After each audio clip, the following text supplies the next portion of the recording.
Բարի երեկո ձեզ հայրենակիցներ եւ մեր բարեկամներ։ Ուրեմն քանի որ մեր դիտողները համընդգրկուն են, առաջին հերթին Հայաստանի Հանրապետության քաղաքացիներ, երկրորդը աշխարհագրությունը մեծ է եւ հայություններ ինքը գիտի իհարկե, ես չեմ զլանը նորից հիշեցնեմ, որ ունենք համաշխարհային ռեսուրս, դա մեծ խոսք չի, եւ համաշխարհային ռեսուրսը այդ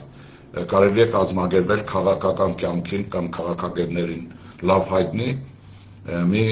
ուրեմն գործիքագազմի միջոցով, մոդելի միջոցով, որը ցանցային պետությունն է։ Եթե հիշում եք, մի քիչ խաղաղ ժամանակներում ես շատ եմ ռադիոյով, հեռուստատեսությամբ, նաեւ կայքեջերով շատ եմ խոսել ցանցային պետության մասին։ Մենք դա ըստ էության որոշ իմաստով ունենք, օրինակ Հայաստանի ցարակելական եկեղեցին ինքը ցանցային պետության մոդելային մի բան է։ Տարածված է աշխարհում մեկ, գոյություն ունի հայության հոտ զանգվածների գրեթե ուրեմն ամենահեռավոր կետերում, ոչ միայն հոտ զանգված, այլ նաև օրինակ ինձ համար ամռանը չափազանց հաճելի էր, երբ Մոնրեալում, Մելբուրնում այցելեցինք մեր եկեղեցու քահանային, եկեղեցի, խոսեցինք, հասկացանք եւ նաեւ իմացանք, որովհետեւ մեր քահանաները ըստ էության եթե լավ ծառայություն են մատուցում, կամ վարդապետներ, հոգեվորականներ ընդհանրապես, ուրեմն լավ տեղեկացված էր համանքի կյանքից եւ նման բաներ։ Եթե մենք ուրեմն ուզում եմ ասեմ, որ մեր եկեղեցին, եթե ինքը ցանցային պետության մոդել է, դուք պատկերացրեք ինչքան արդյունավետությունը կբարձրանա, երբ որ այս խառնակ ժամանակները կանցնեն եւ մենք կունենանք նորոգվող եկեղեցի նոր կաթողիկոսով, այդ էլ կասկած չունենանք, որ նոր կաթողիկոս պիտի ունենանք, որևէ ժողովուրդ, որևէ պետություն չի կարող իրեն ուրեմն շռայլություն թույլ տալ եւ օտարահապատակ իշխանություն ունենալ սեփական եկեղեցու գլխին։ Դա բացառված է։ Վատն է, որ տվյալ պարագայում Հայաստանի ցարակելական Սուրբ եկեղեցու ուրեմն աթոռը Գրիգոր Լուսավորիչի աթոռը գրաված անձինք, վեհարանը գրաված անձինք, ովքեր պաշտպանում են ուրեմն Կարեքին ուզուրպատորին, դա բռնազավթած է այդ իշխանությունը, ուզուրպացիայի ենթարկել եւ այդ ուզուրպացիան կատարվել է արյան միջոցով, արյան հետքեր կան այդ բանի վրա, դրանք մոտիպը մաքրվեն եւ այս մարդիկ ըստ էության ռուսական քաղաքական հպատակությունից դուրս պետք է գան։ Երկու եղբայրով են, երբ որ կփոխվի կաթողիկոսը, այդ ժամանակ կսկսվի նաեւ մնացած process-ներ, դրանում կասկած չունենաք, եւ այս հակապետական, հակահայաստան, հակահայ խմբակը ի վերջո մեզ հանգիստ կթողի եւ մեր ժողովուրդը իր հոգեվոր կյանքը սպասարկությունը կստանա իր եկեղեցում, իր պատարակը կլսի իր ուրեմն ազնիվ հոգեվարականության կողմից եւ այսպես շարունակ։ Հիմա կոնկրետ ավելի ուրեմն ուզում եմ ասել, իմ ասելիքի իմաստը այն է, որ աշխարհի որ ծայրեր գնանք, կարծում եմ ինձ շատ լավ իմացողներ կան, որ մենք ունենք ահռելի նյութական, որպես ժողովուրդ, նյութական եւ հոգեվոր ժառանգություն։ Դարերի ընթացքում այնպես է ստացել, որ հայությունը, եթե Հայաստանից դուրս է եկել, ուրեմն օտար հողի վրա ստեղծել է դպրոցներ, ստեղծել է եկեղեցիներ, ստեղծել է մշակույթի կենտրոններ եւ դրանք դուք պատկերացրեք այս ապիկարների ուրեմն իշխանությունը թողելուց հետո նկատի ունեմ եկեղեցու մաքրումից հետո ինչպեսի հզոր ժողովուրդ կդառնանք եւ ընդհանրապես ժողովրդին պիտի մի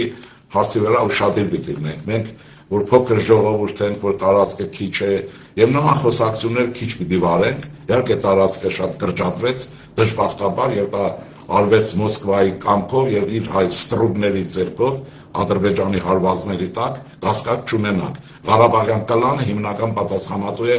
Ղարաբաղի կորստի համար եւ ոչ միայն եւ հայաստանյան ներքաղաքական ճգնաժամի համար նորից Ղարաբաղյան կլանն է եւ հայ օտարահպատակ օլիգարխիան նրանք ովքեր չեն ուզում Հայաստանում լինել իսկական ձեռնարկատերեր, իսկական բիզնեսմեններ եւ այլն։ Ուրեմն դա մեր ուժը թույլատրում է։ Մենք գիտենք, որ մենք ունենք նաեւ լավերը, բայց վատերը խանգարում է մեզ եւ հիմնականում դրանք ռուսական գաղտնի ծառայությունների կամ քաղաքական իշխանության կամքը կատարող խրյակներ են, ուրեմն դա պիտի նկատի ունենալ։ Բայց ես կարծում եմ, որ ժամանակը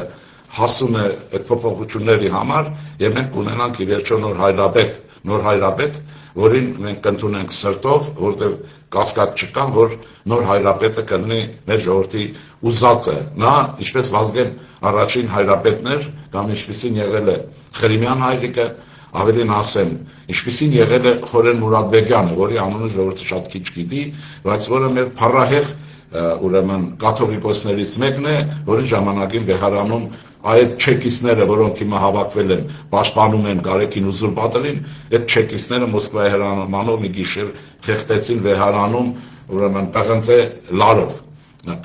կախել են ինչ են արել, մի խոսքով Խորեն Մուրադբեգյան։ Ես ընդհանրապես կուզենայի, որ այս անունները մենք հետ վերեինք, ես կփորձեմ շատ անուններ հետ վերադարձնեմ, իսկ ովքեր որ չգիտեք, դուք իմանաք, խնգարկեք եւ իսկական հերոսները համեմատեք ապիկարների, դավաճանների եւ ռուսներին սպասարկած զանգվածի հետ, որտեղ մեր մոտ դավաճանությունը հիմնականում եղել է ռուսների համար կամ ռուսացած հայության ձեռքով, շատ բան չի եղել, դա շատ տարածված, շատ այնքան չի, որ հաջորդը շատ է դավաճան, հաջորդի հետ դավաճանության բարի զանգված, եթե մեջը եղել է, որ ամենայլանդակ ձևով դրսևորվեց 44 օրյա պատերազմի ընթացքում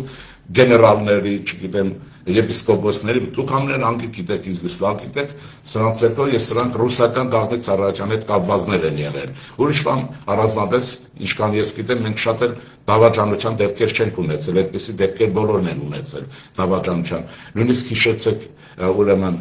սովետական միությունը 30-ական թվականներ Ստալինյան չիստան, որ ասում են, Ստալինը տասնյակ հազարներով ռուսներ դնդագահարեց, հիմնականում ռուսներ, ուրիշ ազգներ որպես ազգային եւ պետական դավաճաններ։ Մի մասը իհարկե հանրավի էր,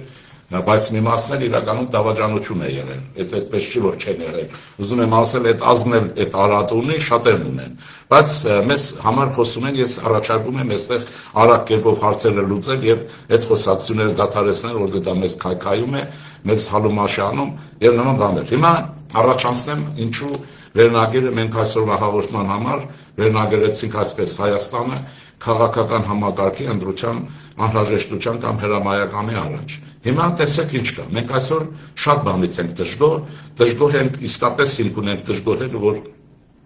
44 օրյա պատերազմում աղետալի պարտություն գրեցինք եւ սա մենք պետք է վերլուծենք, հասկանանք, ուրեմն նաև հիշենք, բայց նաև փորձենք հաղթարել դա։ Ինչու՞։ Որովհետև այն պետականությունը, որը ստեղծվել էր, եւ պետական այն ինստիտուտները, հիմնարկները, որոնք ստեղծվել էին 30-40 տարի առաջ, ուրեմն բանի պետք չեղան եւ ռուսները կոտոշներից այս հայլենադավ, ուրեմն նախագահ կոչված, վարչապետ կոչված, այս հայլենադավ հատվածի կոտոշներից բռնած, ուրեմն նյութական շարժման եւ վախեցնելու ազդեցության տակ, ուրեմն սրանց օգտագործեց մինչեւ վերջ եւ թքեց վերեկը, կներեք բառի համար, դուք ձեր աչքի առաջ եք բոլոր տեղ ունեցել։ Հիմա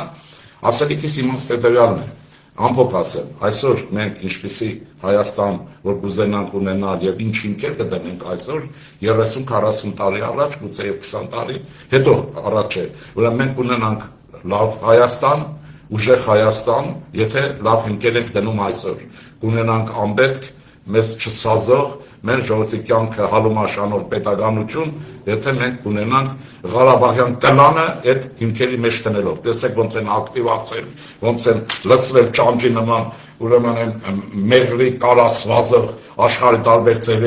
տեղերից հանձնարարություններով ինչպես են գալիս եւ մանավանդ հյուսիսից, որովհետեւ իշխանությունը պահեն ռուսական հպատակության տակ, դա նկատի ունեցեք, դա նշանակում է հետամնակցություն, չզարգացածություն, Ադրբեջան եւ այլն, Թուրքիայի հետ հարաբերություններում հայկական արյան ռուսական աճուրդ, դուք դա պիտի անպայման նկատի ունենաք, ռուսական այդպիսի կողմնորոշումը կամ ռուսների մարդ, ինչպես ասում են, ընտրելը նշանակում է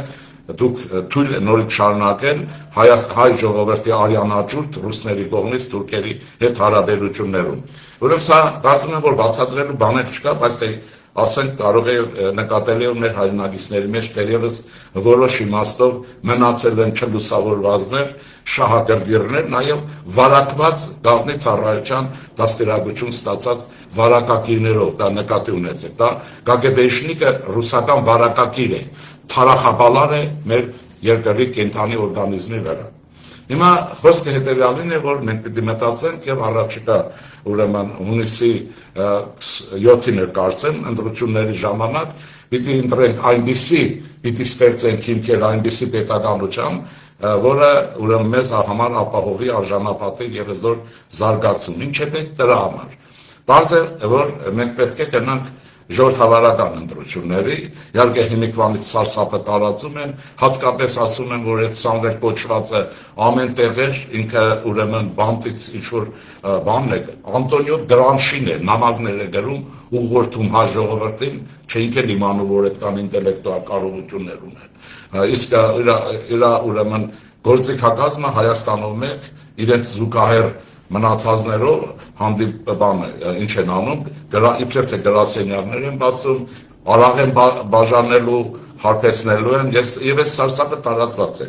Մեծ գումարներ են բաժանելու, խոսակցությունները շատ են, բայց ես իհարկե դա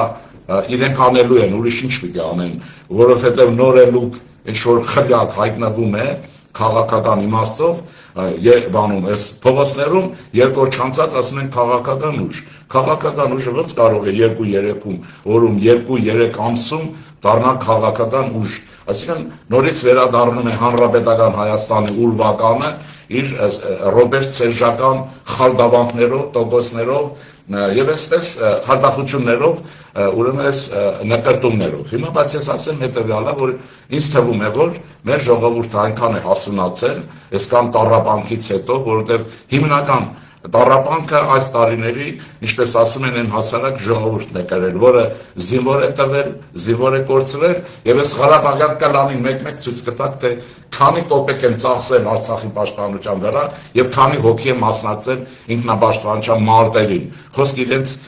հարսերի, փեսաների, երեխաների եւ այսպես իրենց մասին է, եւ դրանցից յուրաքանչյուրը ինչ դեր է խաղացել անձամբ Ղարաբաղ Ադրբեջանին հանձնելու գործընթացի մեջ։ Հիմա ասելիքը հետեւյալի մեջ է։ Ես կարծում եմ, որ մենք հեղափոխության ուրեմն դաժան, ոչ միայն պատերազմի, հեղափոխության դաժան եւ երջանիկ օրեր ենք ունեցել, հիշում եք ինչ խանդավառություն կար։ Ուրեմն այդ օրերին ինչ երիտասարդական ավյուն էր թափվում, որտեղ այդ հեղափոխությունը հիմնականում երիտասարդություն էր, ուսանողություն էր, ես որտեղ ինքս այն ժամանակ ամբիոնի վարի չէի աշխատում, եւ ես գիտեմ, թե մեր ուսանողներն ինչ էին անում, դուք էլ գիտեք, բայց ես գործի բերումով գիտեմ, դա շատ ավելի կարեւոր է,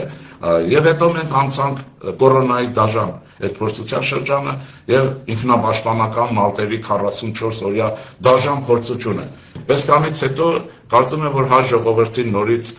ուրեմն այս պետության կայացման այս շրջանում նորից ուրեմն այս քյոխվեկի հայտնվելը փողը եւ այլն, այս բոլորը ուրեմն մեզ համար անպատվություն են, մեր ժողովրդի համար խայտառակություն։ Չեմ կասկածում, որ ազգային անվտանգության ուժերը բոլոր, ես լայն առումով եմ ասում, ոստիկանություն, անվտանգություն եւ այլն, եւ տարբեր ստորաբաժաններ դաժանորեն պետք է սրանց ակաժները կտրեն աղբանոց շպրտեն, ովքեր կփորձեն փողով ընտրություններ կազմակերպել եւ Ռուսաստանի համար Հայաստանը նորից վերադարձնել նույն ռելսերի վրա, ինչի վրա մենք ճախճախվեցինք հօգուտ Ադրբեջանի։ Սա, եթե ուզում ենք դա, ուրեմն այդ փողը աշխատելու է, ուրեմն դա է լինելու։ Բայց մենք տեսել ենք, որ հեղափոխության օրերին մենք տեսանք, չէ՞, ժողովուրդը կներեք, թքած ուներ իրենց փողի վրա, իրենց բեմքի վրա, իրենց գործի վրա։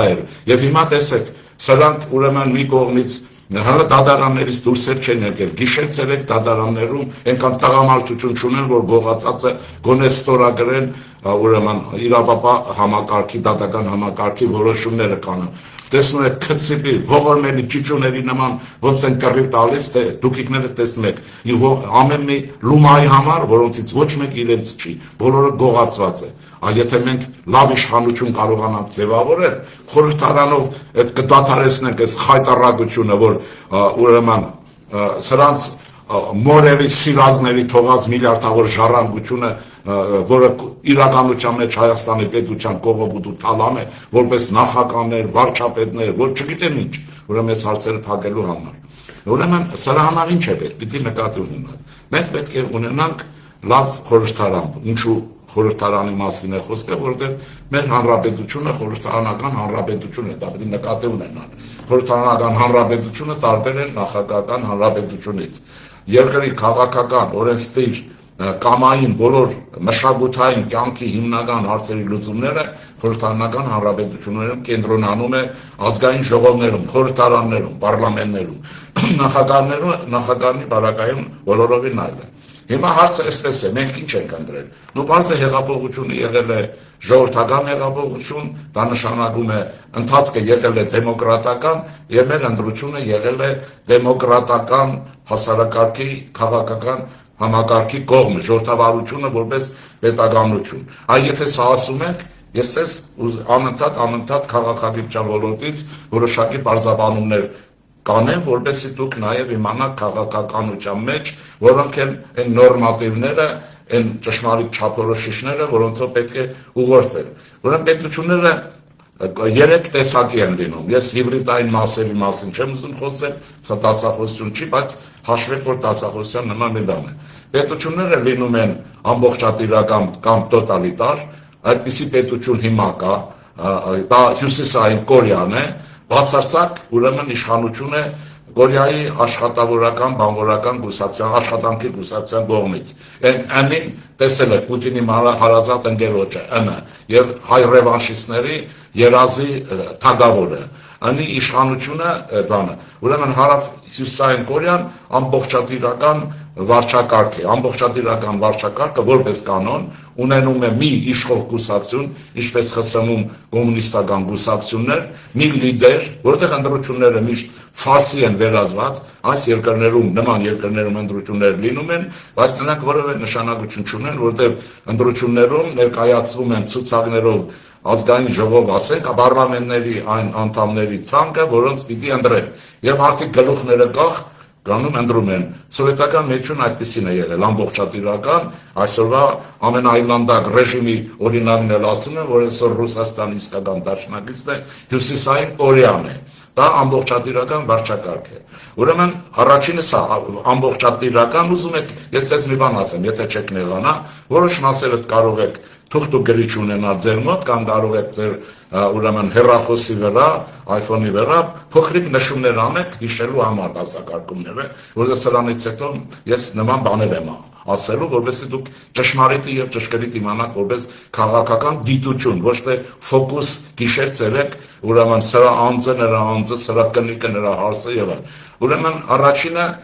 տոտալիտար ռեժիմներն են կամ ամբողջատիրական, այդպիսի ռեժիմներ նացիստական, իմիջիայլոցով մենք սխալ ենք ասում եւ ֆաշիստական ենք ասում, դա նացիստական Գերմանիան էր եւ բոլշևիկյան Ռուսաստանը։ Եւ տեսեք Ստալինին են շինելով, չէ, զահլեկը չի գնում, չեք զզվում դրա ռեկլամը տեսնելուց եւ հակուսները։ Ուրեմն այսպես, ուրեմն Հիտլերյան Գերմանիա, նացիստական Գերմանիա Հիտլերի ժամանակ դա ամբողջատիրական էր մի կուսակցության իշխանություն, մի ֆյուրերով կամ առաջնորդով, ֆյուրեր առաջնորդ է նշանակում, մյուսը սովետական Ռուսաստան կամ սովետական միություն, կոմունիստական կուսակցություն մի բանով, գիտեք թե, ոչ դա առաջնորդը, չէ, որ դա ասում են Ստալինի համար, ոչ նա նորից նույն առաջնորդն է։ Մի կուսակցությունով, թե ինչեր են եղել մեր ժողովրդի գլխին, ինչ օիններ են բերել, սրանք Թիֆլիսի Կինտոն, Չարենցի խոսքով, այդ բոլորը հայտնի է։ Ասեցի այսօրվա դրա լավագույն օրինակը մոդելը Հյուսիսային Կորեան է եւ Հյուսիսային Կորեայի ղեկավար Կիմ Ընը,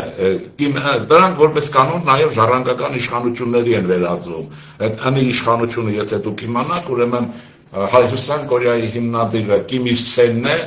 ուրեմն որից հետո ուրեմն Կիմ Il Sungի տղան, հիմա Կիմ Il Sungի թոռն է, անը նրա թոռն է, այսպես։ Ուրեմն սա դնենք կողքի։ Ընտրություն չի կարող լինել, չկա այստեղ, ֆարսի է վերածված, ցուցակները կան, ամեն ինչ կա, այն տարբերակն է, որ ասում է տղա ջան, ասում է դու ամուսնացի ես ինչ կնգա հետ, դու խնդիր չունես։ Չես էլ չարչարվի, համ կինը ունես, ամեն հետ երեխեքը գբերի, ամեն ինչ պատրաստ է, դու մենակ ամուսնած։ Երկրորդ տարբերակը ավտորիտար ռեժիմներն են։ Ավտորիտար ռեժիմը ուրեմն ռուսերեն լատիներեն բառը թարգմանեմ, ավտորիտետն է, հեղինակազոր իշխանությունն է, հեղինակության, անձի հեղինակության վրա կառուցվող իշխանություններ են։ Այդպիսի իշխանություն է տիպիկ այսօրվա Ռուսաստանը։ Այսօրվա Ռուսաստան, որի ղեկավարը ոչ դի նման մի բան է, ավտորիտետն է, ուրեմն որը նաև Հայաստանում բոլոր ուրեմն կներեք հակապետական սրիկաների ուրախության նյութն է, մեր մեջ դժբախտաբար ցավալի է դա, բայց այդ ռևանշիզմի հայրն է եւ Արցախյան հարցի լուծողը, որ այսպես Արցախը վերցրեց եւ սրան ցերկով կարողաց հանձնեց Ադրբեջանին։ Դուք հիշում եք նրա ելույթները, որ Ղարաբաղը եղել է, կա եւ մնալու է Ադրբեջան։ Այդպես էլ ասում է, հիշում եք, չէ՞ Պուտինի խոսքը։ Ուրեմն ռևանշիստների պապան, մաման, որը կուզե, Կթուկովը, չէ, բայց ինքը Կթուկովը չի, որովհետև մեր ռևանշիստներն են, Պուտինի համար Կթուկով, եւ նա կթում է, այդպես փոխեց այդ ամենը։ Ավտորիտար ռեժիմը ինչ հատկություններ ունի։ Ամբողջը կառուցվում է մի անձի հեղինակության վրա։ Դե գողական վարքերի նման է, շատ նկատի ունեցեք, ավտորիտետ է եւ այդ ավտորիտետի շուրջը համախմբվում է նրանք, ովքեր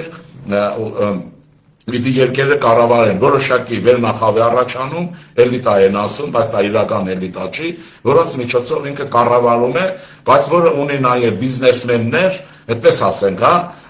կողոպտիչներ, օլիգարխներ եւ այլն, եւ դուք գիտեք, որ ուրեմն Պուտինը իր միջավայրում ունի նաև հայ օլիգարխներ, մեկին ուղարկեց Ստեփանակերտ, հետո հանձնեց ուրեմն Բաքու, մեկին են ուղարկել է, որ Հայաստանում մեր կյանքը հարամի ուրեմն եւ սրանք չեն կարող իրենց տիրոջ կամքը չանեն, նկատի ունեցեք։ Նույնն են ադրբեջանցիները, բայց ադրբեջանցիները դուք տեսաք ինչպես դիմադրեցին այն ժամանակ, երբ որ ադրբեջանցիների դեմ Ռուսաստանում գործողություններ եղան, եւ մենք չտեսանք որևէ ադրբեջանցի օլիգարխ, որը ուրեմն փորձեր Ադրբեջանը վարկապեկել, բայց մենք Հայաստանում, Ռուսաստանի չենք տեսել որևէ օլիգարխ, որը պաշտպանի հայ ժողովրդի եւ Հայաստանի շահերը։ Այս ոչնչությունները այ հավաքվեն ուրեմն իբրև թե Ռուսաստանում հնարավոր է ցույց անել, այս ոչնչությունները, ոչխարները հավաքում են Հայաստանի դեսպանատում, ուրեմն բողոքի ակցիա են կազմակերպում,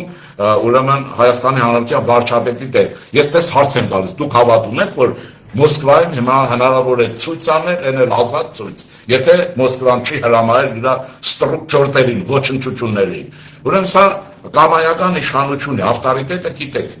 դե բանն էլ հիմա փողոցում էլ է լինում, մենք այդ ավտորիտետների իշխանությունը Սերժի ժամանակ տեսել ենք։ Հիշում եք, չէ՞ ազգային ժողով, որի անունը ՊՊԶ-ները գիտեք, խորհրդարան էր կոչվում, որովհետև այդ գողական մասսային հավաքեց Սերժ արեց, լցրեց խորհրդարան, որոնցից ուրեմն զավեշտից բացի ոչինչ չի մնացել որպես ուժ։ Ինքն էլ խփում էր, հիշում եք, խփում էր, քանի տոկոս խփի, սա ավտորիտար ռեժիմ է։ Սա իհարկե տոտալիտար չի, որովհետև այս ռեժիմի մեջ տոտալիտար դառնալու համար նաև խելք է պետք, շնորհք է պետք, ոչ միայն գողական բարգերով պետություն ստեղծել։ Ուրեմն սա էլ մի ռեժիմ է, որ լինում է, նկատի ունեցեք, հիմա պատահում է այդպես, բայց այն գերադասելի իշխանություն չի։ Ժողովրդի համար գերադասելի չի, իրենց համար իհարկե ավտորիտետների համար այդ ավտորիտար ռեժիմը գերադասելի է։ Կա երրորդ դեսակը պետականության կամ ռեժիմի, վարչակարգի կամ քաղաքական համակարգի, որը դեմոկրատական է, որ ժողովրդավարական է, որ մենք ցես հետ միասին ոչ միայն այդ հեղափոխությունն արել ենք հայկական, այլ նաև ամենադաժան պայմաններում դեմոկրատական կարգը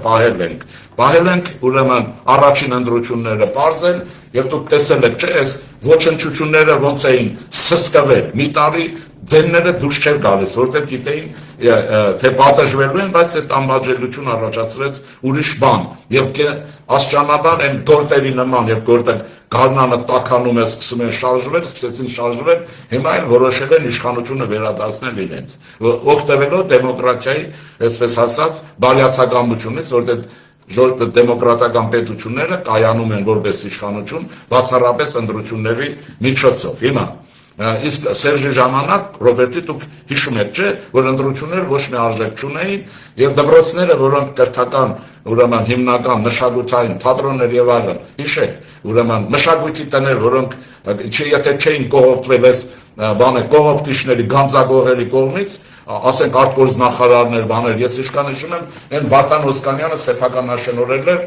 ուրեմն Մսուր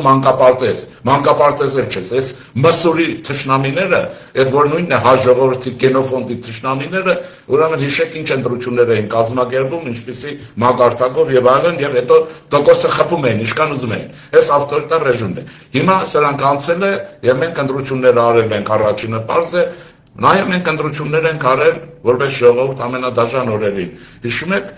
ուրեմն մենք ընտրություններ ունեցել ենք նաև պատերազմից պարտվելուց հետո եւ ի պատիվ մեր ժողովրդի հիմնական զանգվածի ընտրությունները նորից դեմոկրատական կարգի օգտին են եղել եւ դա հրաշալի է, բայց սա քիչ է։ Ուրեմն մենք ձեզ հետ միասին ընտրում ենք ժողովրդավարությունը, ընտրել ենք եւ հիմա պետք է մենք ունենանք ժողովրդավարական լավագույն պետություն։ Այդ ժողովրդավարական լավագույն պետության մոդելը մենք ընտրել ենք եւ ձեզ հետ միասին խորհրդարանական դա հանրապետությունն է, տեսեք, ով է պետք է ազնիվ լինենք։ Իհարկե գողապետության ավազակախմբերի համար առանձնապես լավ չի, որովհետեւ այդ ընտրությունների ժողովը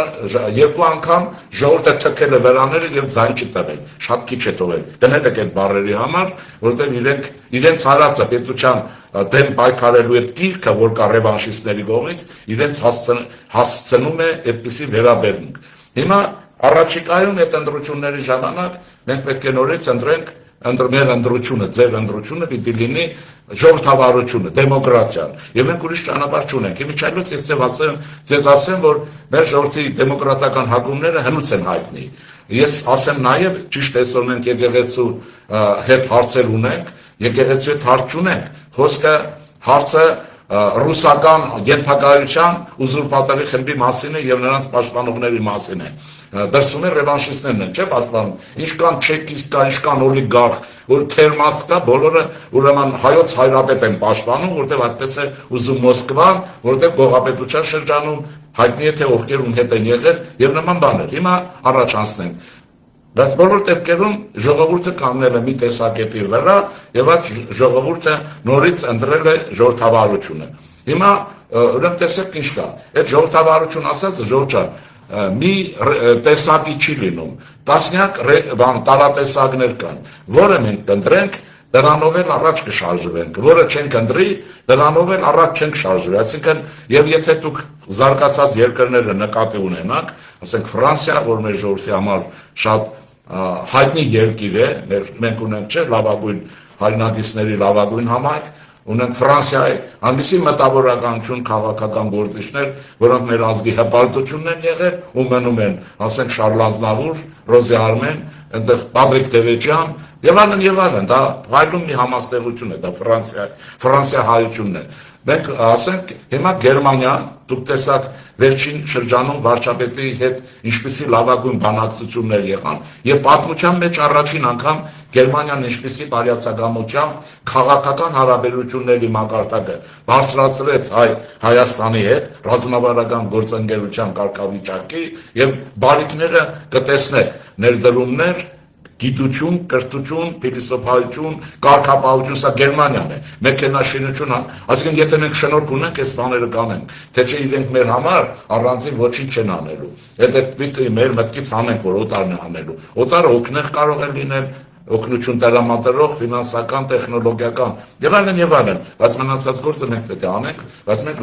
լավագույն ավանդույթներ ունենք։ Դուք հիշեք մի բան, որ մենք աշխարհում հնագույն լավագույն պետություններ ստեղծած ժողովուրդ ենք եւ երբեք չմոռանաք, որ առաջինն ենք եղել, որ քրիստոնեությունը պետական կրոնն է ճանաչել։ Դա աշխարհում եզակի դեպք է եւ դա մեր մեծերի, Տրտան մեծի եւ Գրիգոր Լուսավորիչի փառահեղ անցյալի գովքն է։ Ոչ միայն գովքն է, արժևորում է։ Ես հիշեցնեմ մի բան, որ մենք նաեւ դուք գիտեք, որ այսինքն դա բան չի, աշխարհը գիտի, որ հայությունը ինքը մշակութային ժողովուրդ է եւ հայություն ունեցել է մշակութային զարթոնքի ոսկե դարը։ Իսկ ոսկե դարը, որ հետո սկսվեց ուրեմն քրիստոնեության պետական կրոն հռչակելուց հետո ձեռք է բերվել հենց քրիստոնեության պետական կրոն կարգավիճակ տալուց եւ ամից հետո։ Ուրեմն այսպես Եվ այսպես հիմա դալիս ենք, սրանից հետո մենք ձեզ հետ միասին կկենտրոնանանք ժողովրդավարության հատկությունների, առանձնահատկությունների, տարատեսակների, կուսակցական համակարգի, որովհետև ժողովրդավարական պետությունները մանավանդ եվրոպական կտրվածքով, եւ դա այս երբ օրը մենք տեսանք, թե Եվրոպա դեպի ինչպիսի շարժ կա Հայաստանի իշխանության կողմից եւ ինչպեսի շարժ կա Եվրոպայից դեպի Հայաստան ներծեցում, Գերմանիան բացառիկ երևույթ է, նկատի ունեցեք, սրանք տիպիկ ժողովրդավարական պետություններ են, որոնք հիմնականում խորհրդարանական են, հիշեք, ամերիկան նախագահական է, բայց եվրոպական քաղաքական համակարգը պատմականորեն ստացվել է ինքը խորհրդարանական հանրապետություններ են։ Հիշեցնեմ նաեւ, որ առաջին հանրապետությունը եւս մեր եղել է խորհրդարանական հանրապետություն բազմակուսակցական համակարգով են տարիներին։ Իմիջիայլոց ասել, հիշեք, առաջին հանրապետության շրջանում մեր պարլամենտում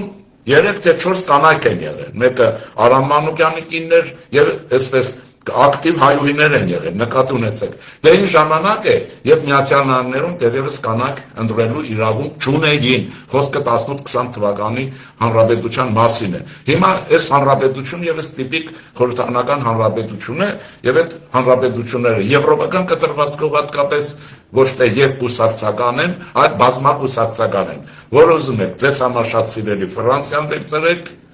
բազմակուսակցական, Գերմանիան վերցրեք, որ ինձ համար գիտեք ինչ կա, քանի տարի է ես անընդհատ գերմանական համակարգն ու գերմանական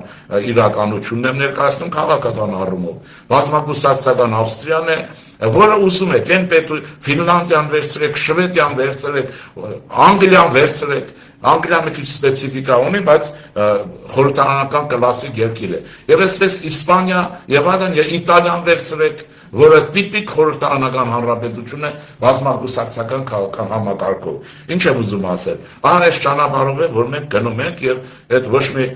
զարմանալու բան չկա, որտեղ մեր ժողովրդի արյան մեջ եղել է ժողովրդավարությունը։ Ուզում եմ մի բան ասեմ, եկեղեցու այսօրվա հարցերի քննարկման առնչությամբ այս Գարեգին ուզուրպատորը, որ երևի թե ռուսական ուրեմն պետության չինովնիկ է, պաշտոնյա է նաև, ուրեմն ձեզ չշփոթեցնի, մեզ իրավունք չի տալիս մեր եկեղեցու խաղացած դերը մեր ժողովրդի պատմության մեջ, մշակույթի պաշտպանության, քաղաքական կյանքի մեջ խաղացած դերը անտեսելու։ Իսկ այդ առումով ուզում եմ ասել, որ մենք իրականում եղել ենք դեմոկրատական կամ ժողովրդավարական հագումներով ժողովուրդ եւ մեր եկեղեցին ի տարբերություն իսպանականի եւ շատ այլ եկեղեցիների նկատի ունեցեք, ինկվիզիցիա չի ունեցել։ Մեր եկեղեցին, կրկնեմ, Գրիգոր Լուսավորիչի եկեղեցին ինկվիզիցիա չի ունեցել։ Այսօր է, որ այդ հակապետական խմբակը ինկվիզատորի գործ է անում, տառապանքի մատնելով սեփական ժողովրդին հանուն ռուսական իշխանության տիրապետ եւ անձնական իշխանության պահպանության, որը լուծվելու է, լուծված է։ Սկզբունքորեն հարցը լուծված է, լուծվելու է։ Ես երևի սահմանափակվեմ հասկանով, Ժորժ ջան, մի պայմանավորվածությամբ, այ հաջորդ ժամը ես բացատրեմ, թե արդեն ոչ ավտորիտար, տոտալիտար այս մասերի մասին էլ չխոսեմ, կարծում եմ դրանցից դուք կշտացել եք, գողորտները մինչև, եթե չեք կշտացել, կնայեք այդ առաջին, երկրորդ, չորրորդ, վեցերորդ նախագահների դատավարությունները լրիվ կկշտանաք, բաներ չեք ունենա, դրանց տեսնելու տղամարդությունը, սուտ խոսերը եւ կոպետի մեռածությունները, ոնց են կարճած պաշտպանում լուման անգամ, որը կողոպտել են այս երկրից եւ այլն։ Հիմա այս մասերը երևի քիչ կխոսենք, բայց մենք կոնստրուկտիվ է, որ մենք իմանանք ինչպիսի պետություն ենք ուզել, որովհետեւ չսխալվենք այս պարագայում եւ ստեղծենք այնպիսի մի մեքենա, պետություն ինքը մեքենա է, որը կսպասարկի մեր ժողովրդին։ Այսպես ասեմ, դա էլ ընտրության հնարավորություն է։ Կարող եք ընտրել սովետական, ռուսական, Մոսկվիչ այսօր կարող եք չարտադրում են, ընդ որում արտադրել են 4-5 հատ գնոց չունեն։ Կարող եք Mercedes, Hyundai, չգիտեմ, չեմ ուզում բան անեմ, ես Mercedes իհարկե որպես նմուշային եմ ասում։ Հիմա ընտրությունը մերն է։ Կունենանք Մոսկվիչ, հետո ռեմոնտ կանենք, այդ նորից փրփրտոցով նեմոնտ, ինչ որ արել են, թե մենք կունենանք մի մեքենա, որը կլինի այնպիսին, ինչպիսին եվրոպական պետությունների մոդելներն են, որոնցով այդ ժողովուրդներն ապրում են։ Ես կարծում եմ, որ հիմա կարծիքս եմ ասում, որպեսզի որից հետո կշարունակեմ, այն մյուս հաջորդ շաբաթվա համար է խոսքը։ Մեզ ճիշտ կլինի, որ մենք ընտրենք քաղաքական համակարգի առումով, մոդելի իմաստով, ուրեմն գերմանական տարբերակը, մենք կարող ենք ընտրել ավստրիական, որտեղ դրանք մոդելներ են, իրենք էլ են ընտրել, ուրեմն դա նկատի չունենա, կարող ենք անգլիական, չգիտեմ, որը կուզեք, բայց ինձ թվում է մեր ժողովրդի համար ամենաձեռնտուն որպես պետություն, մեզ համար աշխարհագրական այսպիսի դեպքում հիմնականում գերմանական մոդելի ընտրությունն է ժողովրդավարության, եթե ուրեմն տեսեք ինչպիսի զարգացում ունեն, ինչպիսի սոցիալական վիճակ ունեն, որ այնքան գրավիչ էր, որ հիշում եք Լևոն Տեր-Պետրոսյանի աղետի տարիներին շատ ուրեմն հայորդիներ գնում էին